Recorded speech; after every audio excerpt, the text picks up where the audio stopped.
அந்த விருந்துக்கு பின்னால் ஒரு மனிதனின் மனது மாறப்போகிறது. அமைதியான அந்த காலை வேளையில் அந்த முதிய தாய் அந்த மரநாற்காலில் அமைதியாக அமர்ந்திருந்தாள். அவள் முன் வந்தான் அவள் மகன். அவன் கையில் ஒரு சாதாரண கிண்ணம், வெறும் சாதம், ஒரு சிறிது காய்கறி. அம்மா, சாப்பிட்டுட்டு கிண்ணத்தை கழுவிக்கோ. ஆனால் யாரோ அந்த காட்சியை பார்த்து கொண்டிருந்தாள். அவள் அவன் மகன். அவள் எதுவும் பேசவில்லை. ஆனால் அவள் இதயம் பேச ஆரம்பித்து விட்டது.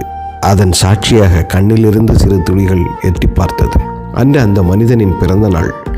வீட்டில் விருந்து தயாரானது. சாம்பார், ரசம், பாயசம், வடை. அம்மா மகளிடம், இன்று அப்பாவின் பிறந்த நாள், சீக்கிரம் வந்துவிடு என்று ஃபோனில் சொன்னாள். வரேம்மா, அப்பாவுக்கு ஒரு சர்ப்ரைஸோடு வரேன். அந்த சர்ப்ரைஸ் பரிசில்லை. மகள் வீட்டுக்கு வந்தாள். விருந்து மேஜையை பார்த்தாள். அவள் முகத்தில் சிரிப்பு இல்லை. மகளே, இன்று என் பிறந்த நாள், என் சர்ப்ரைஸ் எங்கே? அப்பா, ஒரு நிமிஷம்.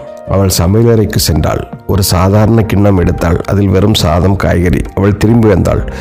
ஹாப்பி பர்த்டே அப்பா. இது என்ன? உனக்கு என்ன ஆச்சு? எனக்கு நீ தரக்கூடிய மரியாதை இதுதானா? அந்த வார்த்தைகள் கத்தி போல் இருந்தது. ஆனால் அவள் குரல் அமைதியாக இருந்தது. அப்பா, இது தவறா அப்படின்னு உங்களுக்கு தோணுதாப்பா? இதே தானே இன்னைக்கு காலையில் பாட்டிக்கு நீங்கள் கொடுத்தீங்க. இன்னைக்கு உங்களுக்கு 50 வயசு ஆகுதுப்பா. இன்னைக்கு உங்களுக்கு 50 வயசு ஆகுதுப்பா. 50 வயசுக்கு முன்னாடி ஒரு பெண் உயிரை பணையம் வச்சு தான் உங்களை பெத்தா. இன்னைக்கு அவளை எப்படி தான் நடத்துறீங்க? அதே நொடி அவன் கண்களில் கண்ணீர் துளிகள். மகளே, நான் தவறு செஞ்சிட்டேன். அப்பா, நீங்கள் செய்யக்கூடிய தவறை சுட்டி காட்ட தான்ப்பா செஞ்சேன் என்று அழுது கொண்டே அவள் சொன்னாள். அவன் உடனே எழுந்து போய் தாயின் அறைக்கு சென்றான். என்ன மன்னிச்சுக்கம்மா, நான் இது தெரியாமல் பண்ணிட்டேன்.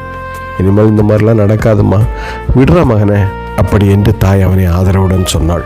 அவன் தன் தாய்க்கு உணவு பரிமாறுவதற்காக உணவு மேஜைக்கு அருகே அழைத்து கொண்டு வந்து குடும்பமே அமைதியாக உட்கார்ந்து உணவு அருந்தியது. மகள் அமைதியாக பார்த்தாள். அவள் கண்களில் இப்போது வலி இல்லை, நிம்மதி.